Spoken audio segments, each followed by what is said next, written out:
দোস্ত অবাক কাণ্ড, আনিসুল হক ও সালমান এফ রহমান দুইজনেই নাকি কোটা আন্দোলনের পক্ষে ছিলেন। তারা বলেন তারা নাকি নির্দোষ, তারা ঘটনার বিষয়ে কিছু জানেন না। দোস্ত অন্যদিকে প্রকাশ পেল খাদান সিনেমার টিজারে দেব হুঙ্কার দিয়ে বলেন ফ্যামিলি নিয়ে আসি বলে অ্যাকশন ভুলে গেছি ভাবছিস। ফ্যামিলি নিয়ে ব্যস্ত আছি বলে কি ভাবেছিস?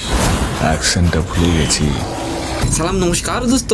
5ই আগস্ট 2024 সাবেক প্রধানমন্ত্রী শেখ হাসিনা দেশ থেকে পদত্যাগ করে ভারতে চলে যান। তার পরপরই অনেক আওয়ামী এমপি মন্ত্রী দেশ থেকে পালিয়ে যান। দোস্ত বাদ যায়নি আনিসুল হক ও সালমান এফ রহমান, তবে দুঃখের বিষয় তারা পালাতে যেয়ে ধরা খান। এ সময় সুষ্ঠু তদন্তের জন্য তাদেরকে 10 দিনের রিমান্ডে নেওয়া হয়। দোস্ত অবাক করা ব্যাপারটি হলো রিমান্ড শুনানি চলাকালে আদালতে আনিসুল হক ও দরবেশ সালমান বলেন তারা কোটা আন্দোলনের পক্ষে ছিলেন, তারা নির্দোষ, ঘটনার বিষয়ে তারা কিছুই জানেন না। অন্যদিকে কথায় আছে সবুরে মেয়া ফলে, দেবের খাদান ছবির ক্ষেত্রে এমনটাই ঘটলো।